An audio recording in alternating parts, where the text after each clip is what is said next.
Thank you very much. um, I think I'm just going to kind of just stand next to the screen. I'm more comfortable that way. And what I want to share with you is, in the last weeks, we had a horrible July, in the real sense of the word, and I think we have had a lot of analysis, reflection about some of the issues that happened in July. But what I want to present to you is a very disturbing larger pattern in Singapore's political history that has been with us for a while and largely centered on the People's Action Party. So, in short, what we have been dealt with in terms of the media in the last 1 month has actually been happening for the last 5 decades. So I want to just take you through a scene of corruption charges, resignations, and so on, uh, affecting the ruling party in a broader analysis and spectrum. So you get the full picture and not just the partial picture that you have been fed in the last 1 month. And you will see there is a recurring pattern of behavior that I think we need to put a stop to. So,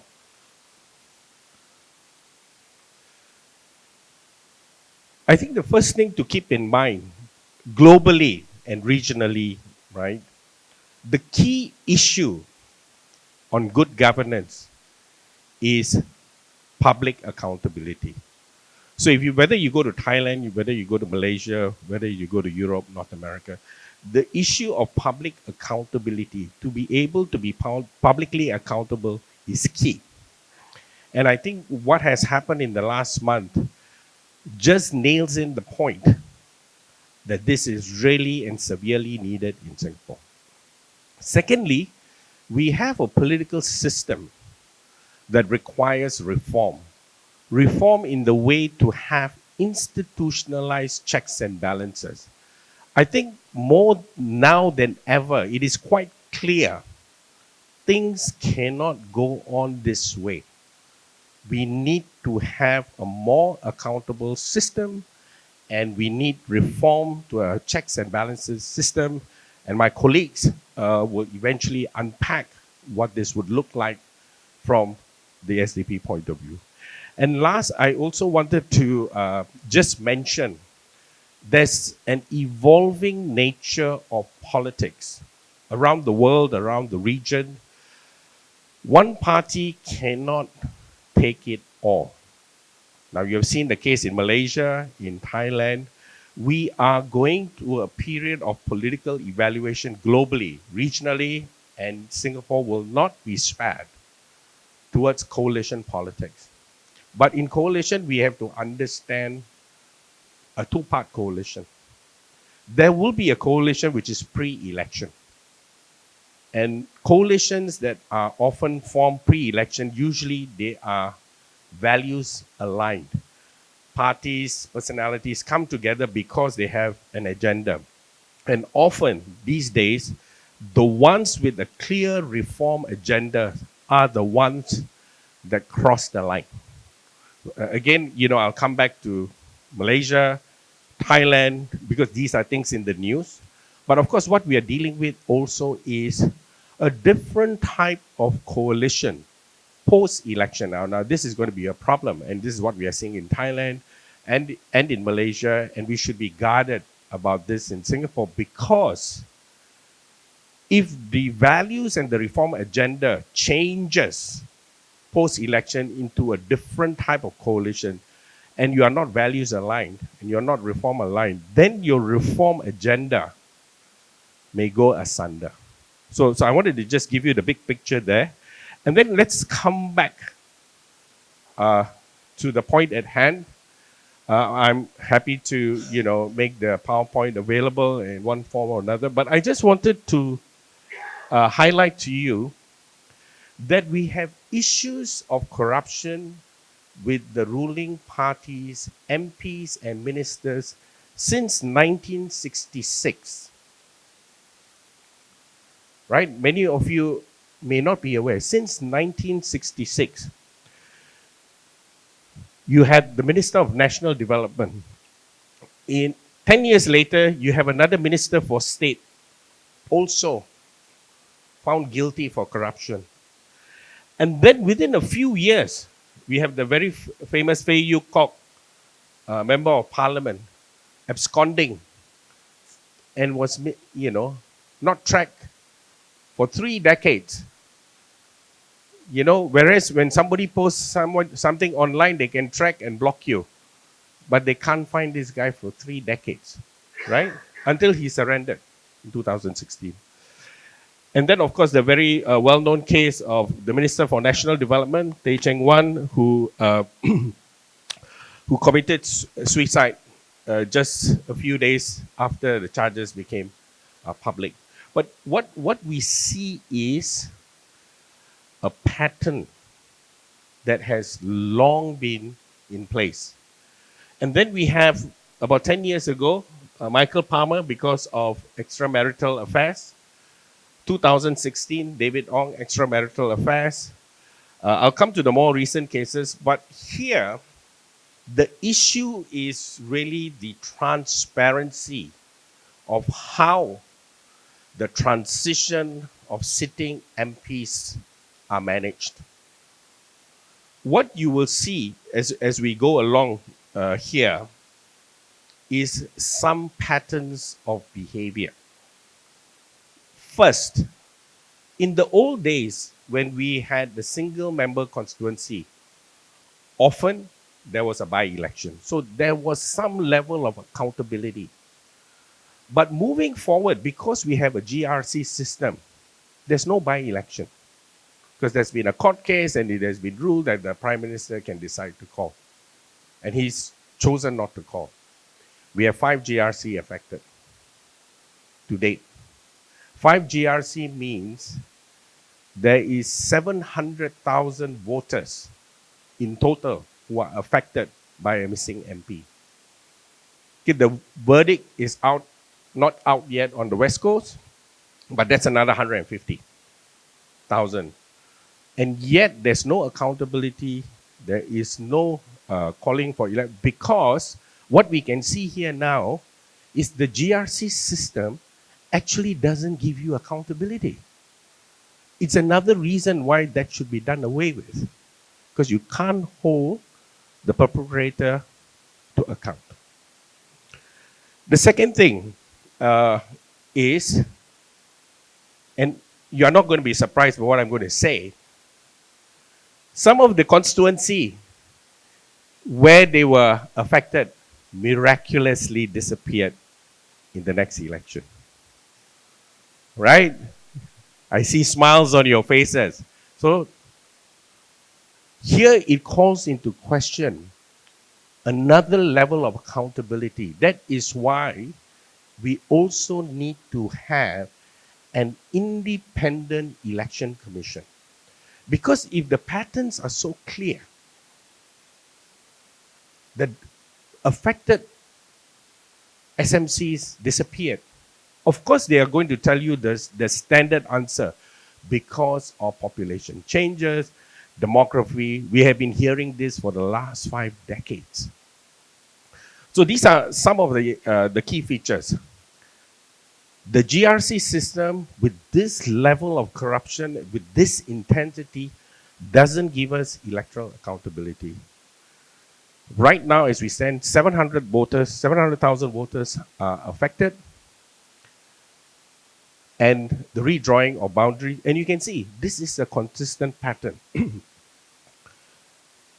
Now, these are people who have been convicted and or have transgressed, and the biggest tool used is resignation. Right? So we do not have enough transparency. What has happened beforehand? How long these issues were known to people, and the circumstances. So we need transparency. Next, there are other issues where there is a system failure. We know about the discounted HPL condominiums, where Lee Hsien Loong and Lee Kuan Yew were then cleared of any wrongdoing by Goh Chok Tong after investigation by the Finance Minister and Monetary Authority of Singapore. Right? There's no independent checks and balances. Right? So you can see this kind of problem is right at the top. And it's internally adjudicated, not independently adjudicated. Then this is a very interesting case. Chu Wee Kiang, he resigned before pleading guilty in court for issuing false invoices. So you can see there is a constant flow. Not every 5 years, 6 years, maximum 10 years gap, there's another incident. So what we are witnessing now is just something that has been happening for the last 4 or 5 decades, and we have a system problem, right? This you do not hear from the analysis of the mainstream media because they just don't have the longer window of analysis. I can go on. There are other incidents in 2006, 2022, and then, of course, the recent issue of the ride-out. The last two were acquitted. You know, we have seen the recent case, Christopher D'Souza, with the law tribunal and also law tribunal and also the ride-out bungalows. Ahmad Khalis resigned before the 2006 election. Some of the information is very difficult. Just to gather this information took a while. And some of the information is incomplete. Why? Because it's no longer available. Right? So, if you pull everything together, this is the behavior that we see. And do we want such behavior to continue? I think enough is enough. They resign because from their point of view, that's their safest option. So they do it for their own sake. So they resign. They find a mechanism. Investigations are done internally. And I want to go back to my opening slide where public accountability is key. This is what good governance is all about, but they are doing it internally without independent bodies to perform checks and balances. I already flagged this. During the SMC days, by-elections were called, but under the GRC, you don't even have that kind of accountability. I also want to put a footnote, point number 4. In that long list, there were 2 SMCs where by-elections were not called. They were simply absorbed into the next general elections. The dates are clear. I have some notes here. Some 3 months later, some 6 months later, they were just hobbled into the next general election. On certain occasions, the SMC was no longer.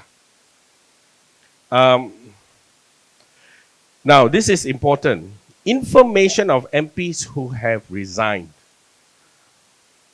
before being charged are officially omitted from the SG Parliament side. I thought this might be a fact that you would like to know. They actually omitted. So when you look, right, it's an untarnished, unblemished, one-party dominated parliament. But there's a lot of rot that you can see, right? We have to pull it out into the public domain. And right now, what you have in the public domain is a very, very partial and skewed analysis of the rot. And finally, you will see the mainstream media is the same. Uh, they are part of the narrative building. I mean, I believe in the recent parliament sitting and exchange references to the Lord, to the God was made, I believe. Uh, we talk about disinformation, fake news. Let me also use a biblical term since the Lord's name was evoked. It's the sin of omission, which is a big sin. So there's a sin of omission committed here, including by the media, and that's why you are getting the skewed picture. You know, again, a big overview. I'm very happy to make the slides available. These are the details, and you can see every time, the number of constituencies and residents that are affected, and these are details. These are information publicly available, but no, I mean, our mainstream media, they say they are paid well, they can analyze well, but nothing, no analysis. We have to do the analysis here, right? So these are publicly available facts. Most I gathered, ironically, from the CPIB website. And you know what is the funny thing? And you won't find it funny. They are celebrating with pictures. Oh, we did this, we caught this person, but no analysis. They have all this information on the CPIB website, but it's troubling is they have no analysis. So here you have one institution whose members and MPs are engaged in a serial manner on defrauding, unethical behavior, found guilty by the courts, resigned through convenience, packed away, disappeared constituencies and election. And the CPIB doesn't counsel them. I find it extremely ironic. If you have 60 years of nonsense and the CPIB is not counseling them, something is not right. That means there's a system failure here, right? And how can you say you are following the civil service standards, right? Because you're a political party, 60 years, and you can't get your SOP right. Any of us running small business, within 3 months we got our SOP running, right? But they are 60 years in power, they don't have SOP to deal with these issues, right? So in short, I'm setting the scene. My colleagues will unpack it, but I just want to flag, some of the key things we can think about. We need higher level of transparency. I don't have to sell you this. You know it. The CPIB is equally important and has a role to play, and I want to submit they have not played this function, right? There must be clear guidelines for by-elections, both for GRC and SMC as it stands now, until such time we get rid of the GRC system, and for that we need to come into power. Parliament must be transparent in providing information about former members, not hide it, don't whitewash it, right? And then finally, again, coming back to CPIB, don't take my word for it, go to the website, check the cases, and then you see whether they even have this kind of analysis. Because we've been dealing this for nearly 50, 60 years. So I thank you for your kind attention, and I'll pass the time back to the moderator.